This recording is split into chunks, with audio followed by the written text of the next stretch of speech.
What's an additional provisions addendum and how do I use it in North Carolina? Well, I'm here to help you. I'm Dustin over here at Mantle Realty, and I've been doing real estate for a very long time, and I can tell you how to use it to get your offer accepted or help your buyer out. Let's get started.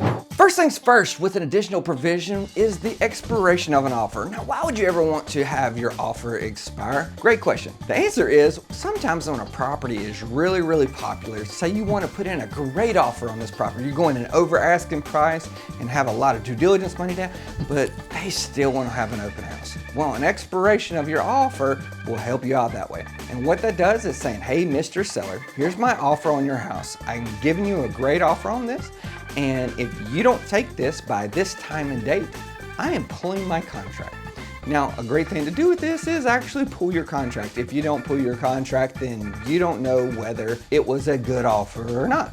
If you pulled your offer off of the expiration time, then they come back to you and be like, wait, we want your offer. Then you know that you're sitting really pretty off of that situation. And sometimes you can just go ahead and force a seller into taking your offer before an open house happens, because they're trying to get as much activity as possible. And our job as buyer's agents is to make it as least activity as possible. One legal way to do it is an expiration offer. The second paragraph in the additional provision is the septic tank paragraph. And all it's saying is that the buyer is taking the expenses on of adding extra tail lines or any kind of permanent work that they want to do to the septic tank, and the cost is going to go to the buyer.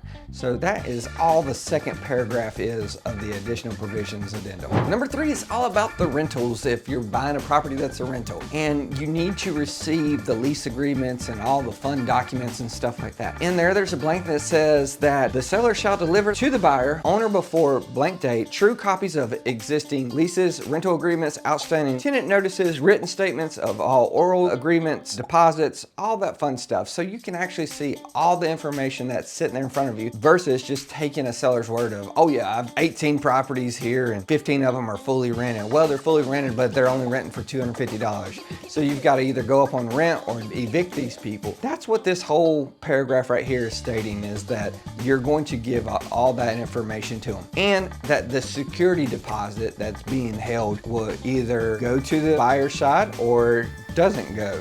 And so there's a checkbox off of that. Number 4 thing on the additional provisions that I really love to use is the agreement to repair and improve. Now, why would I use this with an offer and a purchase? Sometimes an agent will come in and see something and point out, oh, look, there's a broke window right there. We'll ask for that to be repaired whenever our inspection period comes back. Oh, no. We don't want to do that over here, because what if the seller says no? They're not going to do any repairs. You didn't know that until after you've already done the inspection. I had the due diligence money that you put down, so you've lost all this deposit money and appraisal money and everything else just because your agent thought, oh, they're going to fix that anyways. Well, if you'd have used the additional provisions addendum, you could go ahead and see that, yes, I'm willing to fix this window, or I'm willing to recarpet the whole house. You can put whatever you need to in there, and that it's going to be completed by a certain time frame. That way you can get your appraisals done and everything else. Great way to get repairs put into your contract before the inspection period actually happens. I really suggest using this for a lot of properties. Number 5 on the additional provisions is just about manufactured homes. It's pretty much just saying, hey, here's the information for the manufactured home, here's the VIN number, here's the model, make, all that fun stuff, and it's just sitting right there. So if you're buying a property that's got a mobile home on it, you need to have this in here if it includes it with it. Number 6, pool and spa inspections. So back whenever the foreclosures were happening a lot of properties were being winterized completely.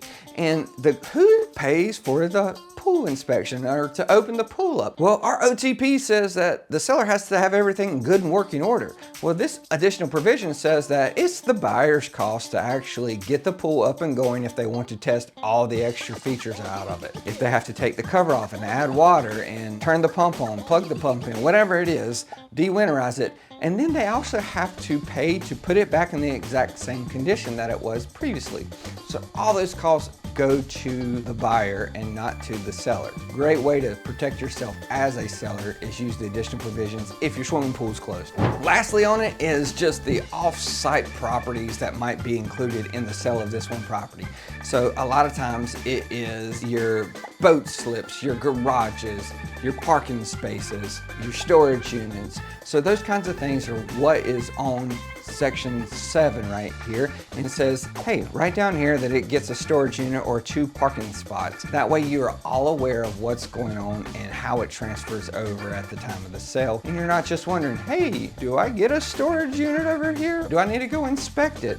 All that kind of stuff. And it also puts in, does it require a deed, a lease? Is it HOA ran? You have all those kinds of things in section 7 of your additional provisions addendum. So if you're trying to put in an offer and you've got questions on it, feel free to reach out to us. In the meantime, hit the like and subscribe button, and we'll be glad to answer any other questions you might have on this addendum or any other ones. Thanks.